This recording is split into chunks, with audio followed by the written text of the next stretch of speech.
If you're running a company, you go to your staff, you walk those plants, you walk those communities, and you have a dialogue and conversation, and you really learn what is happening at the ground level. That I believe will always inform how you think about the overarching strategy. Because there is no such thing as a Superman. You can't do it by yourself. I was told a long time ago that when the doors close, guess who's in charge of your school? Your teachers, not you, unless they buy into your philosophy and your vision or the vision, right? They won't execute against it. So you've got to get their buy-in into the work that you actually do. And I would argue that applies to any organization in any field of study. Have you ever noticed that some of the best ideas come from unexpected places? Your next breakthrough may come from a leader facing similar challenges, but in a completely different sector. Welcome to Chief Influencer. I'm your host, Anthony Shop. Join us as we explore how today's successful leaders inspire, influence, and connect with others. Chief Influencer is a production of Social Driver and the Communications Board, who have teamed up to spotlight how great leaders and communicators are making their impact in the world. This episode is brought to you by the George Washington University's College of Professional Studies. With in-person and online programs, ranging from master's degrees in public relations strategy to certificate programs in digital communications, GW offers more than just the credentials to help working professionals get ahead. It prepares them to be leaders in their field. As a proud GW graduate myself, I can attest that faculty members combine academic rigor with real-world lessons that can't always be found in textbooks. Check out cps.gwu.edu for more information. I am so excited to introduce today's guest, Jean-Claude Brizard. Jean-Claude is president CEO of Digital Promise, a nonpartisan nonprofit organization focused on shaping the future of education and advancing equitable education systems by bridging solutions across research, practice, and technology. He brings to this role an abundance of firsthand knowledge of what is and is not working in the education system. He spent 21 years as an educator and administrator within the New York City Department of Education and moved up to be the top leader of both Rochester City School District and Chicago Public Schools. Under his leadership, both systems saw substantial improvements in student performance. Jean-Claude also led education-focused initiatives for the Bill and Melinda Gates Foundation, including efforts to close the racial and economic achievement gaps. The Carnegie Corporation of New York honored Jean-Claude in the 2023 class of Great Immigrants, Great Americans, a prestigious honor celebrating naturalized citizens who have enriched and strengthened our society. And I loved seeing that his class also included Alanis Morissette, Pedro Pascal, and Kehu Kwan, among other notable luminaries. I'll have to ask him later who his favorite person in the list was. He is a fellow of the Broad Center, a fellow of the Pahara Aspen Institute, and a member of the Aspen Institute Global Leadership Network. A commercial pilot and native of Haiti, Jean-Claude credits his parents, both of whom were educators, with inspiring him to pursue a career in education. Jean-Claude, we are so thrilled to have you with us today. Welcome to Chief Influencer. Anthony, thank you. It really is an honor to be here today. Well, I am just so excited to dig in. You know, my mom was a teacher, and so I understand that influence from a parent there. You know, your commitment to making an impact in the world through education is very clear from your career. Early on, you were actually an educator at Rikers Island. And I want to ask, how did that inform the work that you do today and the impact that you want to make in the world? Anthony, you know, both my parents were teachers too, and my mom is the one who convinced me to give teaching a try. I fell into Rikers Island, and I say that because I went through the last and first outages in New York City. So it wasn't a place I chose. I actually got placed there. But in many ways, it changed my trajectory, my direction, my professional direction in my life in many ways. I met a young man in that school who was perhaps 2-3 years my junior.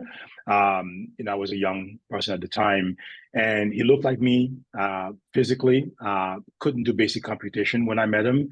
And we began to work together. And by the end of the semester, this kid went from not being able to add and subtract to doing pre-algebra. So we lost, I think, a mathematician in the process. Had no idea what he did, never asked him.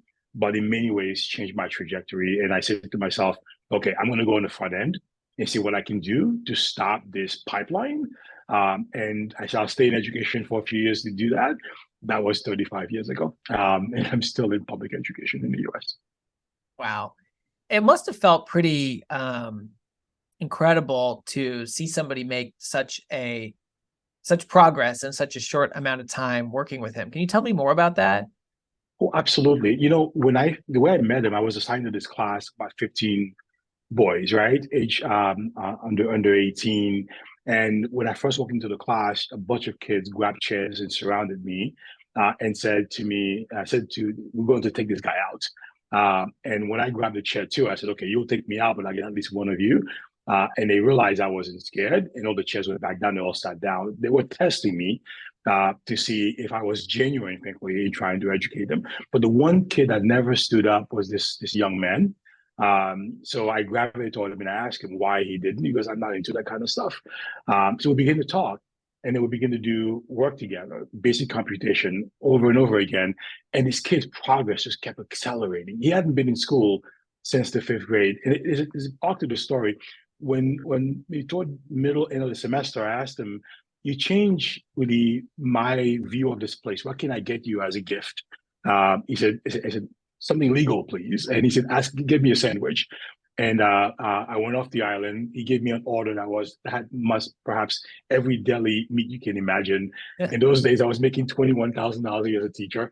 So I went off the island to Long Island City, bought him a $22 sandwich, came back, I never saw him again. He never came back from lunch. He was taken to maximum security prison. I was angry for 3 days. And all I kept hearing from the principal and the leadership in the building was, don't get attached to these kids. I don't know, Anthony, how you do this work without getting attached to the human beings you actually are serving. So in many ways, that experience 35 years ago has consistently shaped my experience and belief that every child can be amazingly successful. Yeah, wow. It also must make you think about how do people end up where they end up? And Yes. Can you talk about that a little bit?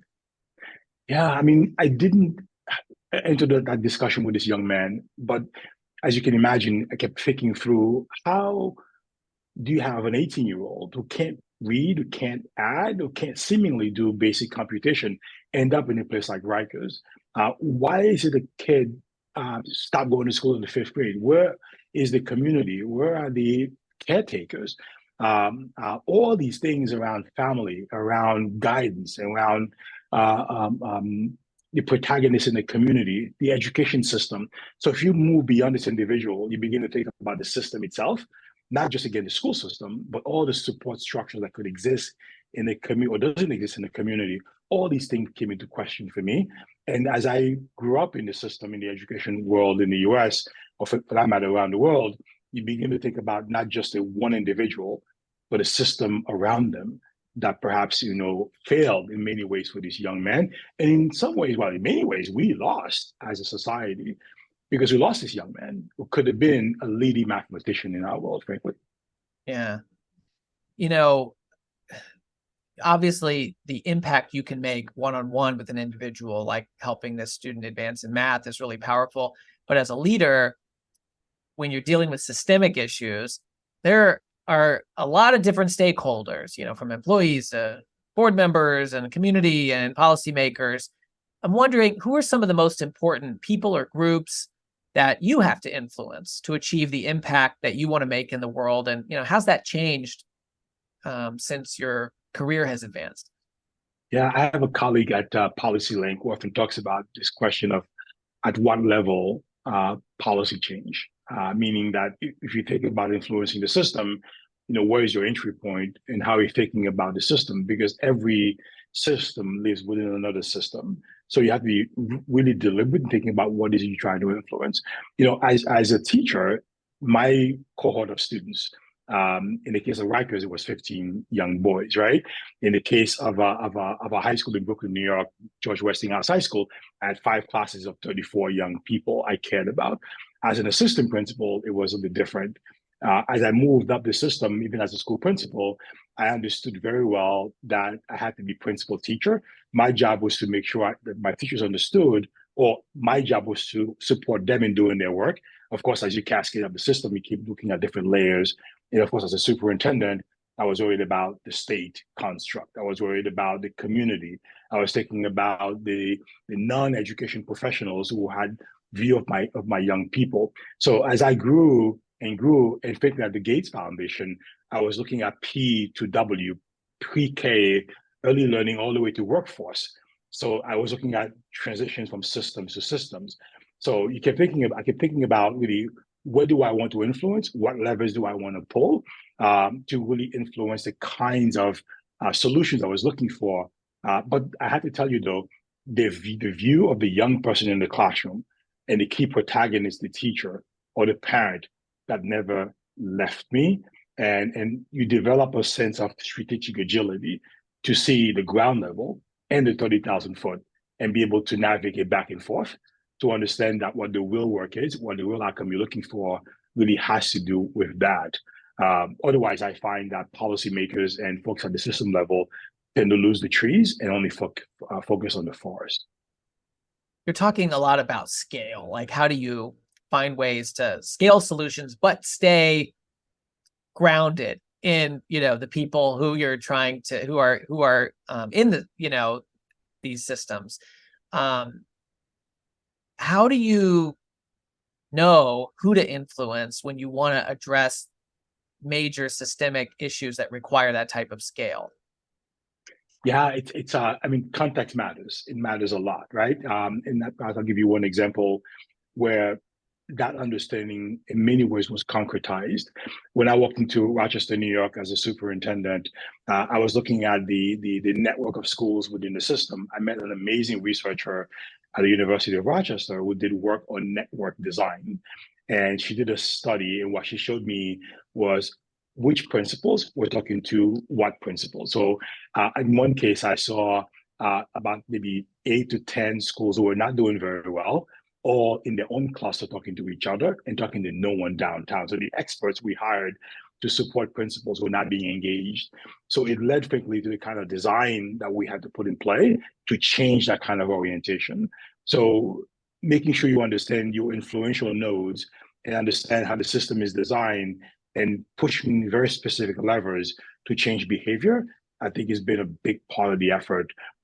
Even in Chicago, for that matter, we design our principal support. First of all, understanding what layer mattered the most at that level. And in our case, both in Rochester and Chicago, I couldn't influence teachers directly, although we attempted to, but we influenced principals directly because we knew that they held the key, frankly, to the translation layer between the central office and what happens in classrooms. So context matters, and being strategic as to where you enter, I think is really, really critical. I love this idea of nodes that you're talking about. How do you find those nodes that are going to influence others so that you can focus your efforts as a leader on reaching and I guess identifying first, and then reaching and influencing those nodes. Can you give me some examples of what that has looked like in your career and what that does look like now? So let's go back to Rochester, New York, for example. So one, the systems design around principal support came from this idea of understanding who are your communication nodes, who are your influential nodes, even the informal influencers in the system were critical. But one very specific example that may not have to do with principals, I remembered very clearly getting a call from the police chief and saying that there are allegedly 2 guns in the cafeteria of my largest high school in the city. So my deputy and I rushed to the school, and we got there. There was about maybe 200, 300 kids in the cafeteria. The cafeteria workers at the gates down, hiding behind the counters, about 30 police officers outside the door, and all these kids milling around inside.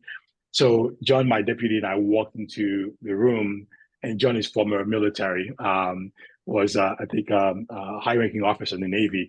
We walked in and we just assessed the situation and clearly identified very quickly which young person or young people were influential. And we went to them. It was 5, 7 kids. And we said, we know you guys have a lot of influence in here. Can you help me organize this place? And we gave some of them a broom and said, let's sweep the cafeteria, let's clear the cafeteria. Some of them were taken aback that they were quickly identified.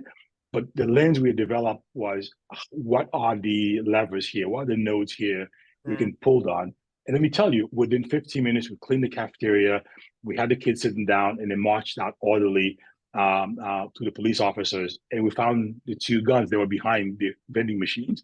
But again, the experience of a systems level design quickly came to life for the two of us. So for me, in that cafeteria, in a potentially very dangerous situation. But again, I think I found that to be really useful in a lot of different contexts in my professional career. So you learned about this research model, and then I mean you're practicing it in this case where you're in a cafeteria and you and your deputy are able to use that framework to figure out, just by observing who those leaders are, who those influential nodes are, and target, a handful of the students that can basically drive the behavior of the entire room of hundreds. Absolutely.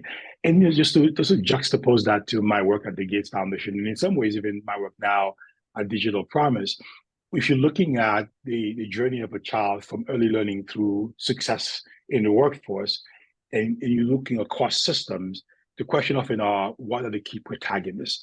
Whether it be community leader, a church leader, or a superintendent of schools or head of a university, how do you get the right key protagonists in a place or influence them to create this idea of aligned leaders in looking at the collective needs of a child, right? What I call the 360-degree view of a young person, and see what parts of the system is touching them and influencing those parts to make sure that folks are coming together and collectively to solve a challenge. Too often in education, we see reading and math and that kind of proficiency push as the only lever. But we know if you look at a broader definition of success, which is what most parents care about, you have to go beyond that kind of measure and look at really who's influencing, what needs to be influenced to create a systems approach to solving the needs of a young person. So the probably most influential people to students or young people are their families, their parents, right? What have you learned about how to reach that audience? Yeah, so I would also say, by the way, very influential are the young people. Yeah, that's probably even more than parents. That's a good point.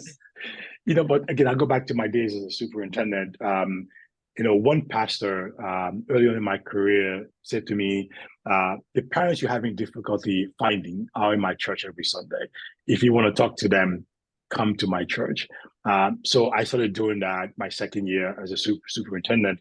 And in Chicago, I basically copied the mayor's campaign strategy around the church in the city of Chicago. And I found myself in influential Catholic churches, in influential Black churches, somewhere as big as 40,000 members, right? And one in particular said to me that more than half of the congregation were employees of the school system. If you want to speak to your teachers or your principals, come here. So just about every Sunday, I was in someone's church or a couple of churches speaking about a particular initiative, help I needed, my own personal story, just to get the city galvanized. And I found that to be really and hugely helpful in building a coalition of community leaders, including, by the way, when we had to do redesign school closures, these pastors were very, very helpful, frankly, in getting a rallying around the community to get this to actually happen. Can I give you one more nugget? And I'll include kids in this one as well, too. Both in Rochester and Chicago, I did a monthly radio show. And in Rochester, it was both NPR and the Black radio station. In Chicago, it was WBEZ, was the NPR station. Every month, we would start with a discussion between myself and a reporter, much like you're having a conversation. Then for much of the hour, we opened the floodgates. The phones were open. My mayor thought I was crazy for doing this, but I built so much political capital in that city, in both cities, frankly, because I opened myself to this kind of open-ended dialogue about the schools, because my belief is that schools belong to the public and they need to be involved. But every once in a while, we would do a call-in show that was only for students. So no adults can call. And we sort of, in some ways, stack the chairs by simply having schools hold meetings of young people and having them call collectively to the radio show. Sometimes it was about the math curriculum. Sometimes it was about the lunch. That was not tasty. It was awful kind of lunch, which, by the way, even things we actually addressed. When I showed up in one school after the call and actually had lunch with the kids in that school, complaining about the lunch, I walked in, they were shocked. So my point very simply, you can have these nodal conversations and influential conversations, but you got to put your money where your mouth is. So the fact that I showed up in the school, sat with the kids, and actually had lunch with them, and we begin to redesign the lunch program, just builds credibility. Well, it's such a powerful reminder to leaders, right? That one, sometimes, you got to go where your people are. And like you gave the example of the pastor and going to the churches, if you want to influence people, not only is it effective to go where they are because you may not, they may not come to you, but it also says something about you as a leader that I'm willing to come to your place rather than have you come to mine. So that I think is a really excellent takeaway. And then the willingness to take unfiltered questions. I'm sure you must talk to other leaders or communications folks that say, you're crazy just taking calls like that. What are you thinking? Something bad could happen. Well, I mean, what do you say to people who just raise the red flag of risk management around those types of things? Yeah, I don't know how else you are successful, both in terms of doing it with your own employees, your own staff, and and if you're a more public organization, doing it with the public. I watch politicians hold these town halls all of the time. I mean, they do it. And I'm sure there's a bit of anxiety, a pit in your stomach as you walk into a room and you may face an angry crowd or whatever it may be. But the best way to change feelings is by talking about it and allowing people to talk. I'll tell you frankly, there was one organization in Chicago, in Brunsville called COCO. They were quite aggressive in their push, but every month I went and we had a meeting with the community. And I have to tell you, every once in a while, they would push a nugget that was absolutely true. And one example was, one parent said to me, my kid was in this school and you guys closed it to move her to a better school. You closed that school and move her to another school. So my kid went to 3 elementary schools between kindergarten and 5th grade. I mean, that is disruptive to a young person's life. So that led quickly to an overarching strategy around our school redesign, our school closure. So sometimes these things, yes, you get beaten up when you get there. I had one person yell at me at the airport. You know what? I sat with him and we had a conversation. That's the public face of this. If you're running a company, again, you go to your staff, you walk those plants, you walk those communities, and you have a dialogue and conversation, and you really learn what is happening at the ground level. That I believe will always inform how you think about the overarching strategy, because there is no such thing as a Superman. You can't do it by yourself. I was told a long time ago that when the doors close, guess who's in charge of your school? Your teachers, not you. Unless they buy into your philosophy and your vision or the vision, right? They won't execute against it. So you've got to get their buy-in into the work that you actually do. And I would argue that applies to any organization in any field of study. Yeah. So how have you taken those lessons of trying to reach and connect with and influence teachers and parents and students to the work you do now as the leader of Digital Promise? Yeah, so we talk a lot about the idea of impact here. So we don't do a lot of direct work with schools, but we do a lot of indirect work with schools and school systems. So we think about, and we also have what I call, again, strategic agility, which is that we do a lot of demonstrations. We work with schools and districts, and then we cascade up the system and look at the enabling conditions required for that to be successful. So our work really is informed by the work of practitioners, whether it be, again, a state leader, a city leader, or for that matter, a school leader or a classroom leader. We're very much in touch with the ground, but we don't stay there. We go back and forth. So we think broadly about, again, so one of our goals, for example, is 75% of systems having the tools and information they need to create the conditions for success. The only way you can do that, Anthony, is to know what the pinch points are for the school leader and the classroom teacher. Otherwise, you're tossing policy and tools in the thin air. So you don't ground yourself into the challenges and experiences. We even have this thing called the challenge map, where we look at again, crowdsource from practitioners what are the research questions and challenges they're facing, and that drives simply how we look at how we come up with solutions and tools for the sector. In one case, for example, we're about to launch this in San Diego. We're taking a county-wide challenge, which is a skills gap, right? Lots of great industries in San Diego. And the question is, are the young people who grow up there partaking in the economic vitality of that region? And then how do we come up with a solution?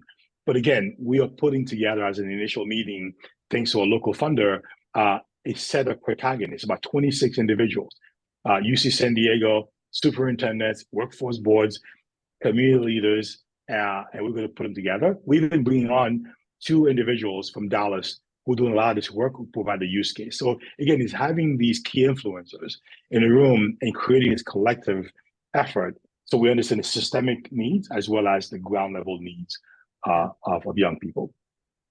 When you are focused in just one community, you still can never be everywhere, at once, but you could drive to a school like you've shared, you can be on the local radio show. Now with the work that you're doing, which is really global in nature, I mean, you have to use technology. Can you talk about your view as a leader of how you can use technology to expand your reach, but also to engage people in kind of a two-way dialogue? Absolutely. I see technology as an enabler. So many people put technology first, and then they go back to the challenge and the work second. It's got to be the converse.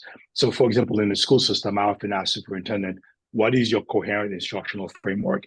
How are you thinking about teaching and learning? That then drives how can tech support this kind of challenge, whether it be reading, whatever it may be. Now we're looking at artificial intelligence, not in the sense of it being a way for kids to cheat. How does it elevate the pedagogical practice? How does it elevate what teachers do, what principals do? We're even looking at data. One thing that we know very well in schools, for that matter, frankly, across systems, is that we often are data rich and information poor. There's a lot of qualitative and quantitative data that comes into systems, right? Whether it be looking at, healthcare system to education systems, right? But having artificial intelligence engines supporting the analysis allows the protagonist, the teacher, the leader, from having to live in the drudgery of data and analytics, but instead translating information to practice or to action. So all this is enabled by the kinds of stuff that we're seeing in AI in education as an example. And there's so many other tools and technology that we certify as an organization to make sure that it is solving a particular challenge. Let me give you one last example. We have a structure here called the Learner Variability Navigator. A lot of folks in education talk about personalization. Most teachers don't have the wherewithal or the time, frankly, to really personalize instruction for every kid, especially neurodiverse kids. We think technology can be an amazing enabler. So this Learner Variability Navigator, which is now being integrated into massive learning management platforms, takes the learning science and the science of development and makes it actionable in a way that leverages tech and in the future AI to tell the teacher, if you have these students, this is how you get individualized, how you get personal with every student. Because Anthony, I live by this adage that every child is a work of art.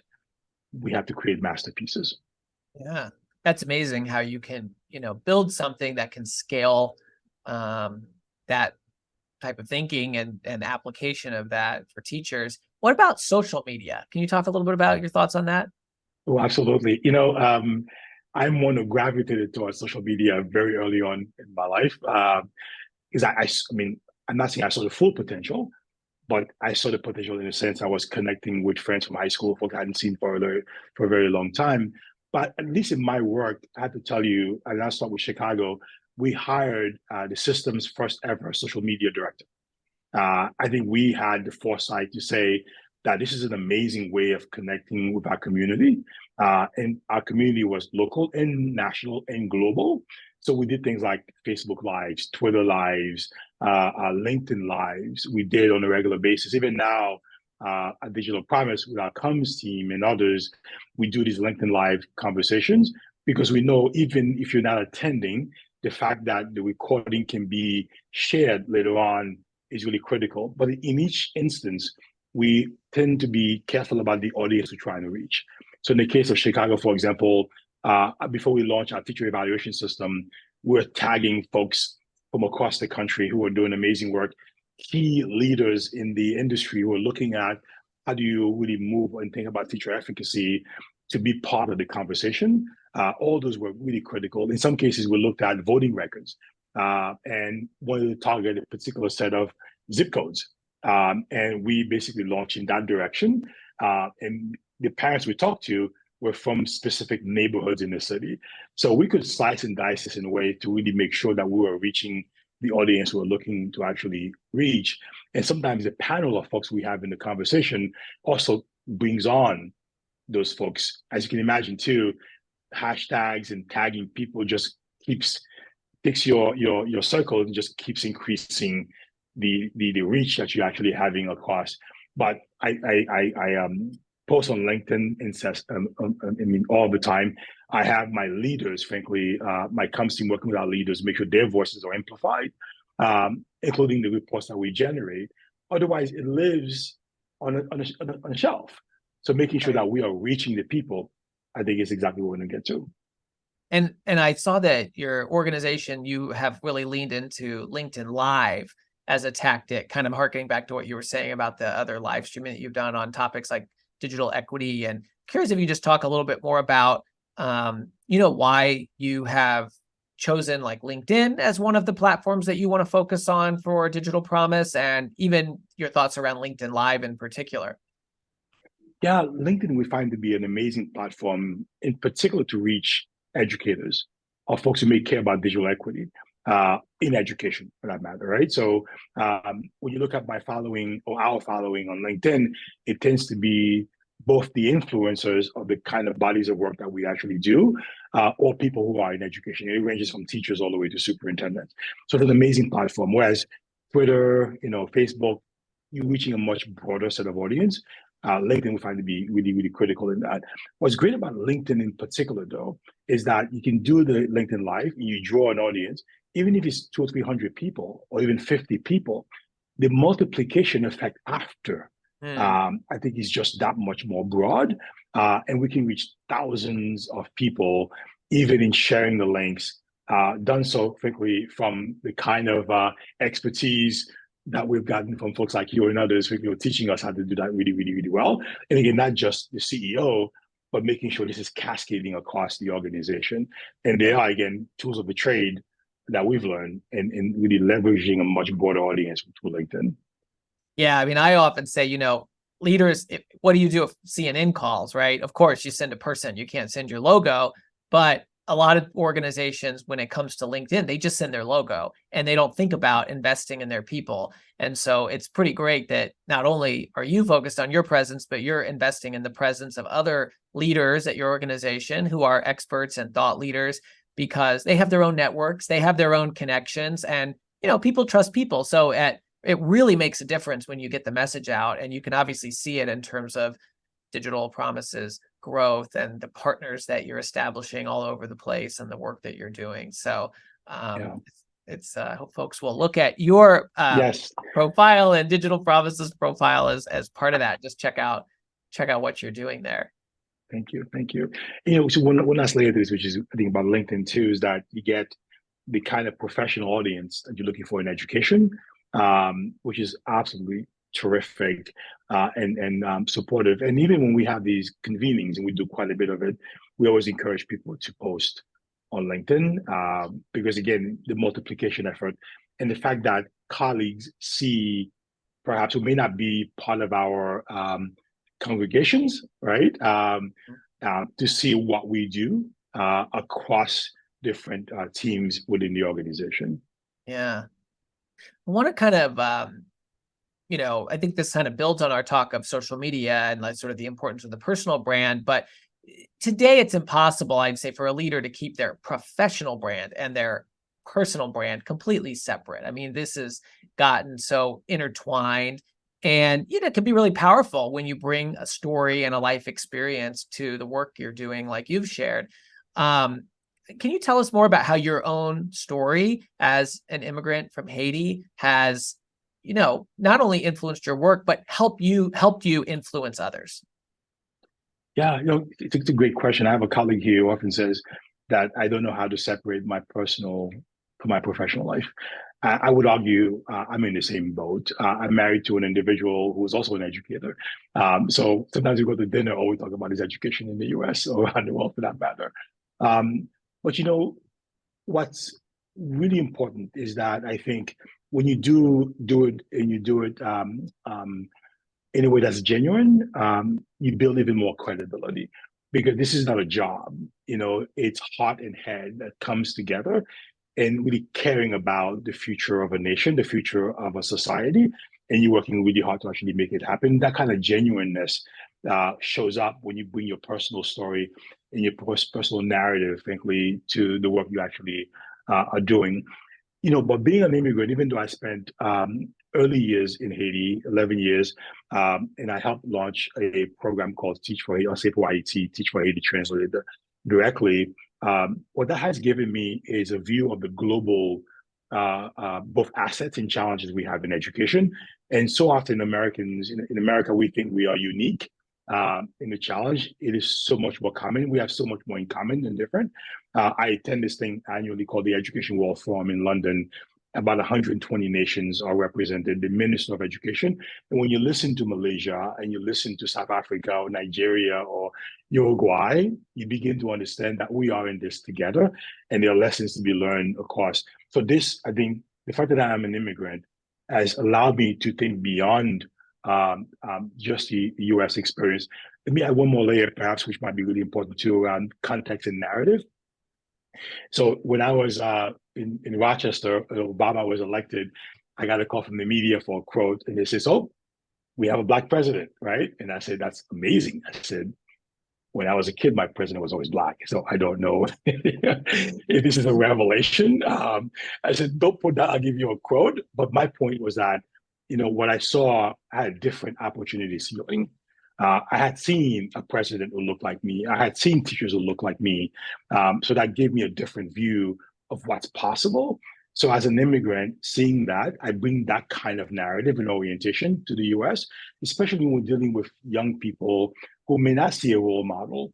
One, to understand that I can be a role model for them, but for them to see beyond the opportunity ceiling that they may have created or has been created for them, that anything is possible, and you work towards that. So that immigrant experience really has shaped also how I think about success.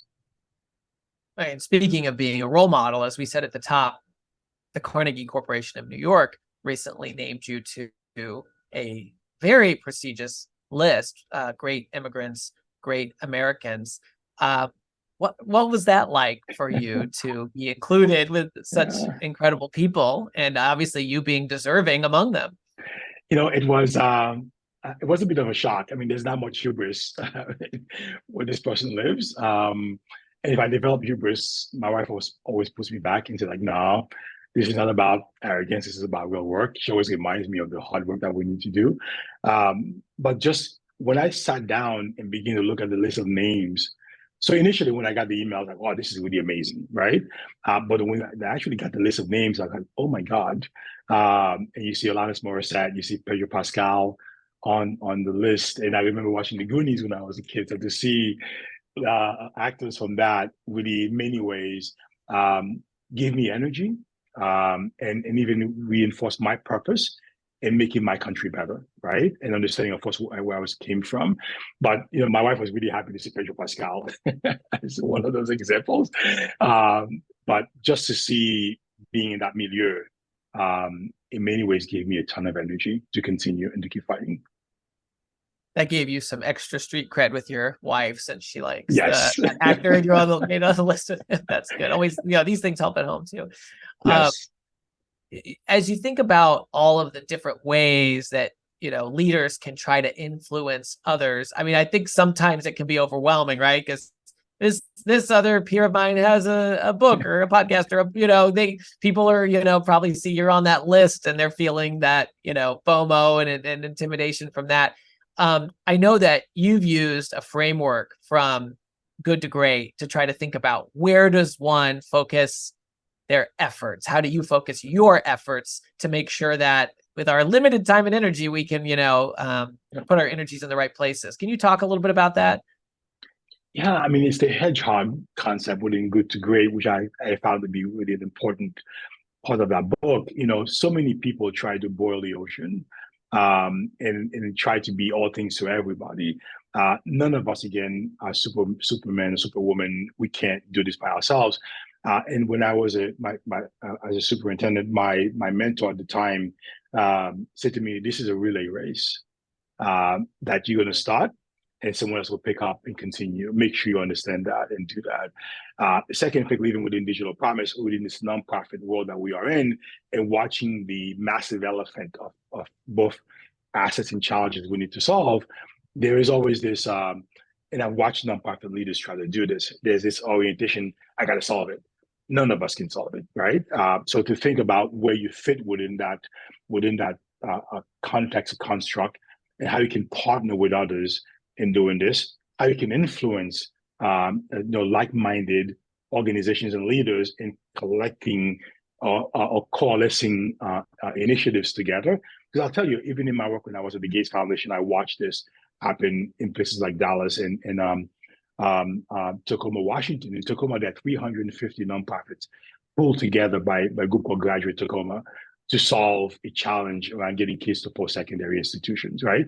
In Dallas, it started out with, as an early learning challenge, but they quickly came to understand this is an economic mobility challenge. How do we rally community together and pulling in the same direction? But again, collective effort is something I've come to really believe in, but to understand what is your hedgehog, what do you do well, what is your piece of the puzzle, and how can you influence perhaps other pieces of the puzzle? But you have to understand what you do really, really well and do it damn well. Then you can really begin to work with others in solving a collection or collective challenge.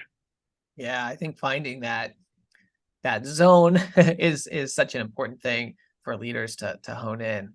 Yeah. I want to ask, as we sort of wrap up here, a lot of chief influencers tell us that they get inspiration not only from their direct industry peers, but from unexpected places. And I'm wondering if you can share where some of the places, maybe outside of the usual suspects like other superintendents or nonprofit leaders, where you found inspiration for the work that you do. Yeah, I'll come back to my Rikers Island story in a second, but I tend to look for leaders who have that kind of mindset, who have both the intelligence and, more importantly, the emotional intelligence to do the work. You can tell when someone really has really good EQ, and I try to listen to what they do, whether it be in a podcast or reading a book or an article or even listening to them live. All these things come back to me, and I found that, frankly, in presidents, in governors. I have found that in industry leaders, right? I'm always fascinated by Reed Hastings in a Netflix story. You don't have to love Reed Hastings, but how he's been able to wax and wane and grow and morph, right, as it becomes more successful. Even Reid Hoffman in building up LinkedIn, for example, you listen to the stories. I've met both of them, and they've been my moderators when I was at the Aspen Institute. One was my wife's moderator, Reed Hastings was mine. But just listening to their personal story, and you see and understand the strategy and how they look at things, have always been hugely helpful. But I'm going to go back to this idea of grassroots and understanding, frankly, why some of these things are so critically important, because these folks live at the ground level and they've been really influential. So my parents were one. Folks, my mom and my dad, I listened to quite often when they're alive and doing this kind of work. Sometimes, yes, it is. I'm not very religious, but I love, for example, Father Flager in Chicago, an amazing Jesuit who takes on massive challenges, even though he has a little church on this side of Chicago, but he actually sits with the Dalai Lama. That's how powerful this guy's got. So I love listening to Father Flager. But when you think about, for example, my story with Rikers, if I never met this young man, I call him Trevor, I would have been doing things, very different line of work. I was a chemistry major. These young men showed me a challenge that we had to solve. And in many ways, Trevor changed my life and has influenced a lot of ways I think about, again, as I mentioned earlier, what happened to this young man and what it meant for the system around him that failed him. And frankly, the work that we need to do to make sure that we don't have many more Trevors showing up in our world, right now we have way too many of them. At the same time, Trevor taught me about how we need to redefine success, that reading and math proficiency, high school graduation are means to an end and not the end means. So that's kind of that one nugget of an experience. So it helps me cascade, frankly, the systems work that we actually need to do. Yeah, gosh. Well, what comes across really strongly is you see that there are these systemic challenges, but that you have this hope, and that story, that there is a possibility to address these challenges, and there is promise, and digital promises. That's all about what you're doing in your current leadership role. Jean-Claude, for folks who want to follow more of what you are doing, they can go to digitalpromise.org or follow the organization on LinkedIn or any of the socials. They can follow you on LinkedIn, Jean-Claude Brizard. And any other place that we should be paying attention? Yeah, I mean, so LinkedIn, I think, is primary. I use that more than anything else. It's a great way to know what is happening within Digital Promise and what we actually are doing. And I think we are a great entry point to the kinds of overall, both local and national and global challenges, and thinking the assets that we see in education. So amazing entry point. Please ping us. We'll be happy to engage you in conversation. Wonderful. Thank you so much for sharing your story with us today, and congratulations on your recognition as a chief influencer. Thank you, Anthony. It's been a real pleasure. Thank you for joining us for another episode of Chief Influencer, a production of Social Driver and the Communications Board. If you know a leader who should be featured as a chief influencer, please nominate them at chiefinfluencer.org. For show notes and more, visit us at chiefinfluencer.org or follow Chief Influencer on LinkedIn. Until next time.